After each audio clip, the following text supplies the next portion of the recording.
परिचय। पिताजी, ये पार्क तो बहुत ही सुंदर है। यहाँ पर आनंद लेने के लिए बहुत से झूले और राउंड्स हैं। मेरे मित्र भी प्रतिदिन यहाँ आते हैं। मुझे पता था कि तुम्हें ये पार्क अवश्य पसंद आएगा, इसलिए आज मैं तुम्हें यहाँ लेकर आया हूँ। धन्यवाद पिताजी। बहुत अच्छी बात है। अचानक भूकंप आ जाता है। क्या तुम ठीक हो बेटा? हाँ पिताजी, मैं ठीक हूं। क्या मैं आपसे कुछ पूछ सकता हूं? हाँ हाँ, बिल्कुल। भूकंप कैसे आते हैं और ये इतने अधिक विनाशकारी कैसे हो जाते हैं? बेटा, जब पृथ्वी के भीतरी भाग में चट्टानें खिसकती हैं, तो उनके कारण भूकंप आते हैं।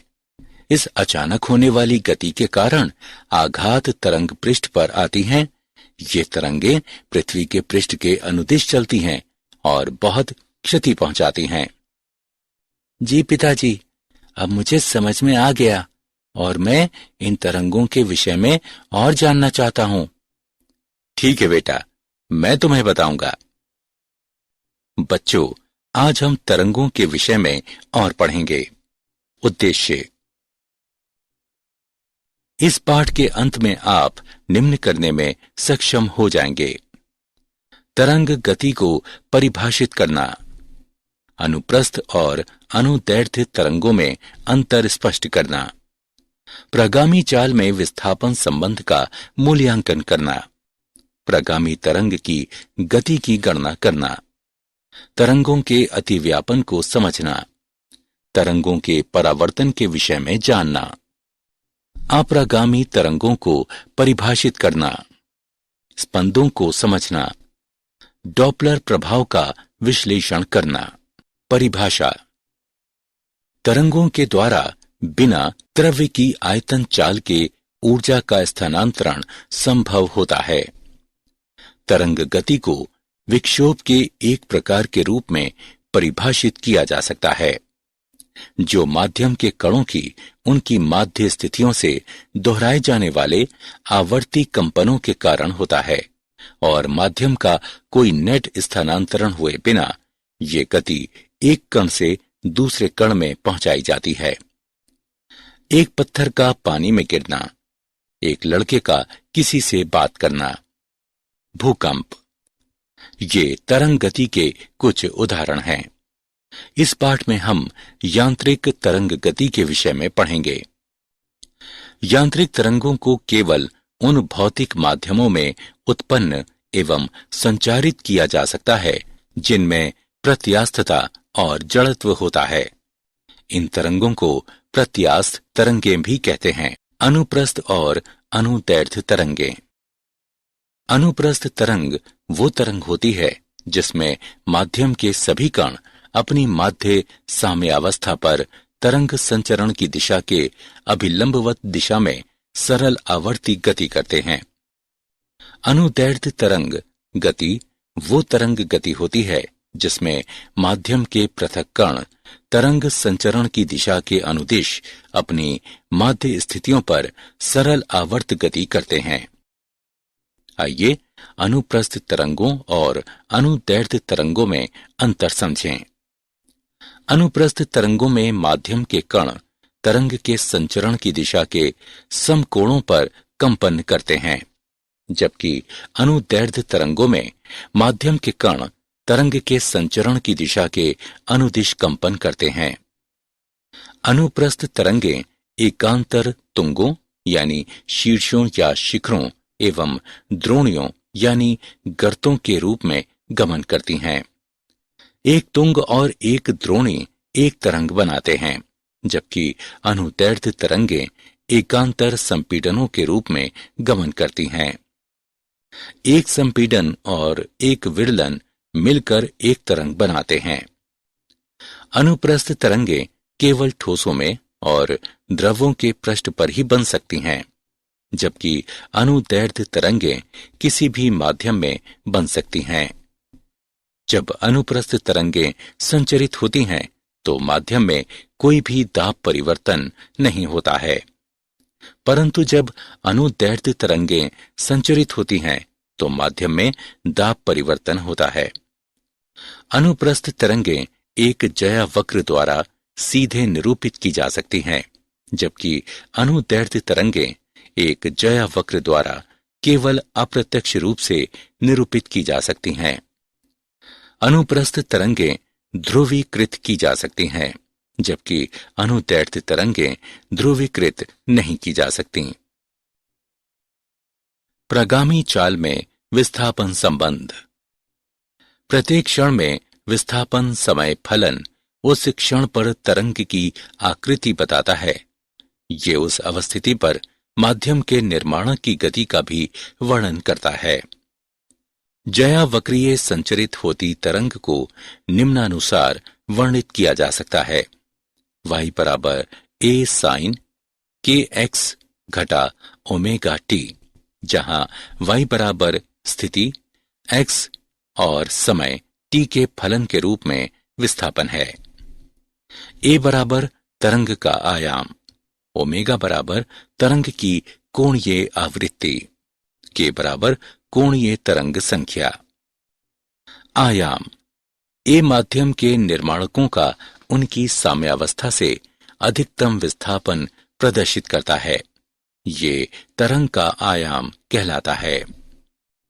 तरंग दैर्ध्य समान कला वाले दो बिंदुओं के बीच न्यूनतम दूरी तरंग का तरंग दैर्ध्य कहलाती है, जिसे प्रायः लेम्ला द्वारा निरूपित किया जाता है।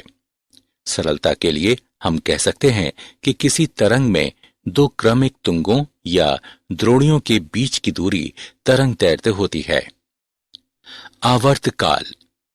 तरंग के दोलन का आवर्तकाल वो समय होता है जो एक एलिमेंट एक पूर्ण दोलन पूरा करने में लेता है। एक संचारित तरंग की चाल। सभी प्रगामी तरंगों के लिए एक सामान्य संबंध निम्न रूप में व्यक्त है। v बराबर लेम्ला बटे टी। माध्यम के किसी निर्माणक द्वारा एक पूर्ण दोलन हेतु अपेक्षित समय में तरंग पैटर्न तरंग के तरंग दैर्ध्य के बराबर दूरी तय करता है। तानित डोरी पर एक अनुप्रस्थ तरंग की चाल। माना कि एक डोरी को दो दृढ़ टेकों के बीच ताना गया है। यदि डोरी को चुटकी से खींचते हुए थोड़ा विस्थापित किया जाता है तो डोरी की लंबाई के अनुदिश एक निश्चित वेग के साथ एक उभार संचरण करता है। उभार के संचारण का वेग डोरी के तनाव और द्रव्यमान प्रति इकाई लंबाई पर निर्भर करता है। तानित डोरी पर संचरण करने वाले विक्षोभ का वेग निम्नानुसार व्यक्त है। c बराबर वर्गमूल t बटे म्यू, जहां t बराबर डोरी में तनाव, म्यू बराबर द्रव्यमान प्रति इकाई लंबाई। अब एक सिरे पर स्थिर की गई डोरी के दूसरे सिरे पर एक भार लटकाते हुए इसे तानित किया जाता है। डोरी में तनाव डोरी के प्रत्यस्थता गुण और जड़त्व से संबंधित है। तानित करने पर वेग निम्न रूप में व्यक्त होता है। c बराबर वर्गमूल t बटे पाई r वर्ग रो, जहां r बराबर डोरी की त्रिज्या, रो बराबर सामग्री का घनत्व। एक अनुदैर्ध्य तरंग की चाल। एक अनुदैर्ध्य तरंग के संचरण का वेग माध्यम की प्रत्यास्थता तथा घनत्व पर निर्भर करता है। तरंग वेग बराबर वर्गमूल प्रत्यास्थ मॉडुलस बटे घनत्व। तरंगों के अध्यारोपण का सिद्धांत। तरंगों के अध्यारोपण के सिद्धांत के अनुसार माध्यम में किसी बिंदु पर एक साथ कार्य करने वाली तरंगों के कारण विस्थापन उनमें से प्रत्येक द्वारा पृथक रूप से कार्य करने के कारण विस्थापन सादिशों का सदिश योग होता है। आइए एक उदाहरण देखें। एक दूसरे के निकट आते दो स्पंदों पर विचार करें। जब स्पंद एक दूसरे को पार करते हैं तो वे संयुक्त होकर एक परिणामी स्पंद बनाते हैं। एक दूसरे को पार करने के बाद वे पुनः इस तरह स्वतंत्र रूप से गमन करने लगते हैं जैसे कुछ ना हुआ हो। इससे तरंगों के अध्यारोपण की निम्न 3 महत्वपूर्ण स्थितियों का पता चलता है। समान आवृत्ति की 2 तरंगें समान वेग के साथ समान दिशा में चलती हैं। इससे तरंगों के व्यक्तीकरण की घटना होती है। सदृश आवृत्तियों तथा आयामों वाली 2 तरंगें विपरीत दिशाओं में समान चालों से एक ही पथ के अनुदिश गमन करती हैं। इससे अप्रगामी तरंगें उत्पन्न होती हैं। अल्प भिन्न आवृत्तियों वाली 2 तरंगें समान वेग के साथ समान दिशा में चलती हैं। इससे विस्पंदों की परिघटना होती है। तरंगों का परावर्तन।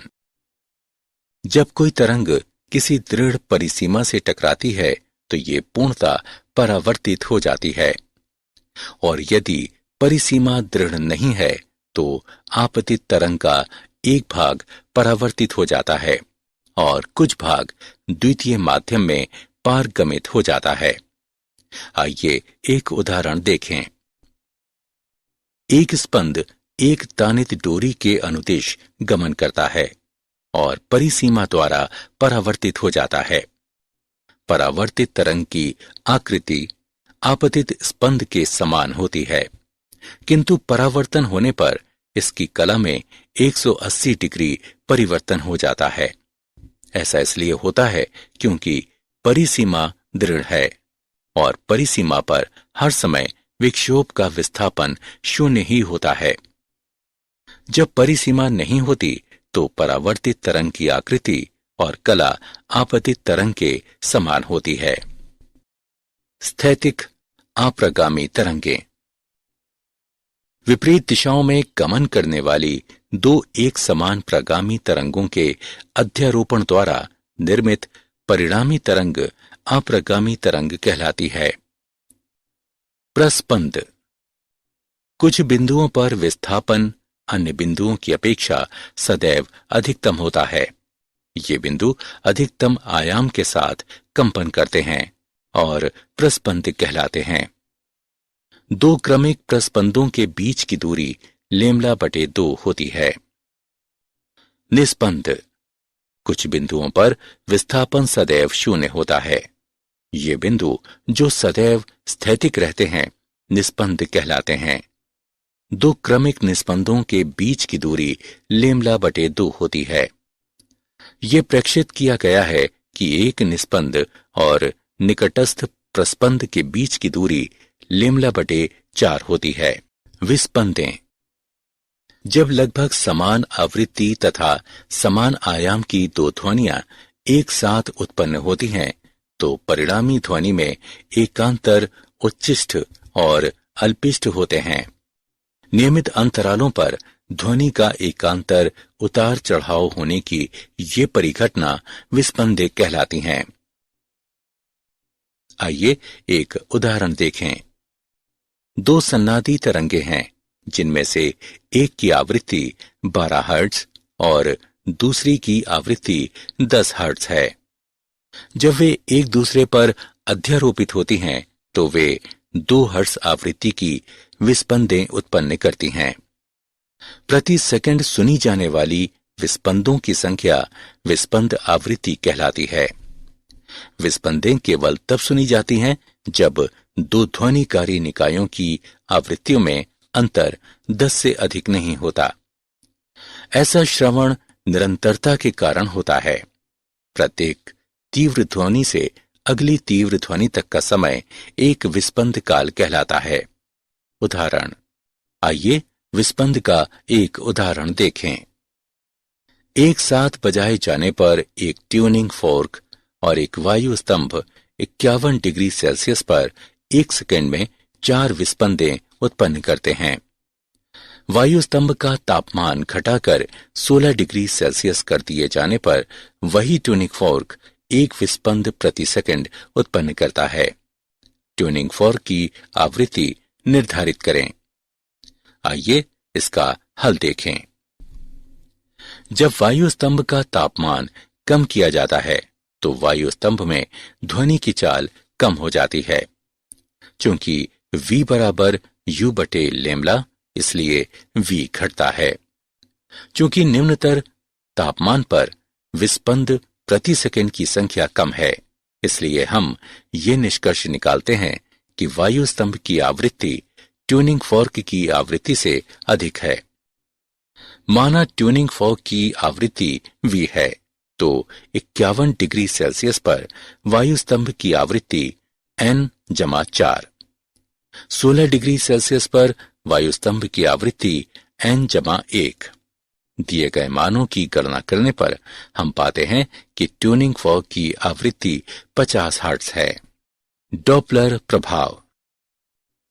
ध्वनि का स्रोत प्रेक्षक तथा माध्यम की आपेक्षिक गति में होने पर ध्वनि की आवृत्ति में आभासित होने वाला परिवर्तन डॉपलर प्रभाव कहलाता है। आइए विभिन्न स्थितियों में ध्वनि की आभासी आवृत्ति पर चर्चा करें। स्थिति 1। स्रोत गतिशील, प्रेक्षक स्थिर, माध्यम स्थिर। माना कि स्रोत और प्रेक्षक को V दूरी से पृथक किया गया है, जहां V ध्वनि का वेग है।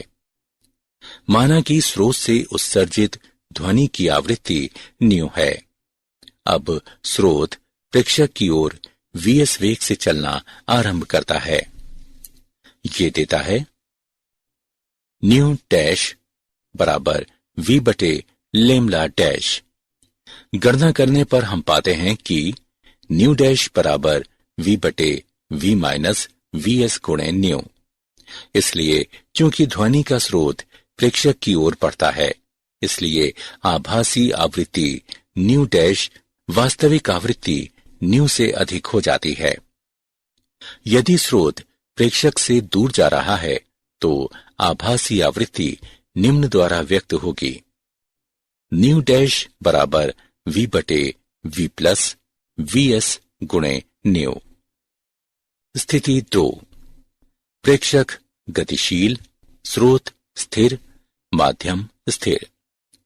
प्रेक्षक स्रोत की ओर V0 वेग से चलता है। 1 सेकंड में प्रेक्षक V-V0 दिग स्थान घेरने वाली तरंगें प्राप्त करता है। इकाई दूरी में तरंगों की संख्या बराबर न्यू बटे V। V-V0 दूरी में तरंगों की संख्या बराबर न्यू गुणे V जमा V0 बटे V। आभासी आवृत्ति न्यू डबल डैश बराबर V जमा V0 बटे V गुणे न्यू। यदि प्रेक्षक स्रोत से दूर जा रहा है तो आभासी आवृत्ति निम्न द्वारा व्यक्त होगी।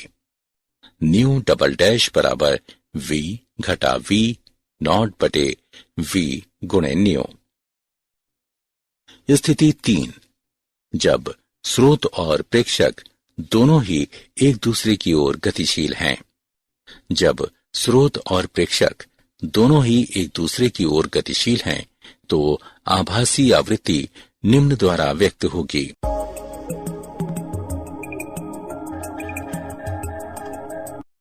न्यू ट्रिपल डैश बराबर V जमा V0 बटे V घटा Vs गुणे न्यू।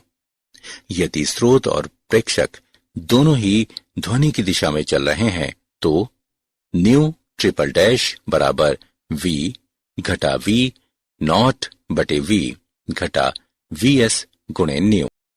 क्या आप जानते हैं? यांत्रिक तरंग सामग्री माध्यम में उत्पन्न विक्षोभ होता है जो अपनी स्वयं की प्रकृति में किसी परिवर्तन के बिना एक नियत चाल के साथ माध्यम में गमन करते हुए ऊर्जा और संवेग स्थानांतरित करता है। जल के पृष्ठ पर से पवन गुजरने के कारण घर्षण बल उत्पन्न होने से जल में लहरें बनती हैं। पवन की प्रबलता, पवन प्रवाह की दूरी और अवधि की लंबाई यानी निर्घात इसका निर्धारण करते हैं कि लहर कितनी बड़ी होगी। तूफानों के समय निम्न वायु दाब तथा अभितटीय पवनें एक तूफान प्रोत्कर्ष यानी महोर्मी उत्पन्न कर सकते हैं जो तट पर जल स्तर को सामान्य समुद्री स्तर से अनेक मीटर ऊंचा उठा सकता है। सारांश। आइए हमने जो कुछ सीखा है उसे संक्षेप में दोहराएं। तरंग गति को विक्षोभ के एक प्रकार के रूप में परिभाषित किया जा सकता है जो माध्यम के कणों की उनकी माध्य स्थितियों से दोहराए जाने वाले आवर्ती कंपनों के कारण होता है। अनुप्रस्थ तरंग वो तरंग होती है जिसमें माध्यम के सभी कण अपनी माध्य साम्यावस्था पर तरंग संचरण की दिशा के अभिलंबवत दिशा में सरल आवर्ती गति करते हैं। अनुदैर्घ्य तरंग गति वह तरंग गति होती है जिसमें माध्यम के पृथक कण तरंग संचरण की दिशा के अनुदिश अपनी माध्य स्थितियों पर सरल आवर्त गति करते हैं। तरंग दैर्घ्य समान कला वाले दो बिंदुओं के बीच न्यूनतम दूरी तरंग का तरंग दैर्घ्य कहलाती है। एक अनुदैर्घ्य तरंग के संचरण का वेग माध्यम की प्रत्यास्थता तथा घनत्व पर निर्भर करता है। माध्यम में किसी बिंदु पर एक साथ कार्य करने वाली तरंगों के कारण विस्थापन उनमें से प्रत्येक द्वारा पृथक रूप से कार्य करने के कारण विस्थापन सादिशों का सदिश योग होता है।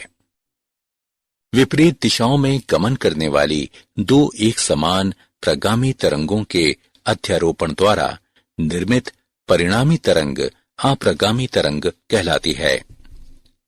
नियमित अंतरालों पर ध्वनि का एकांतर उतार चढ़ाव होने की ये परिघटना विस्पंदें कहलाती हैं।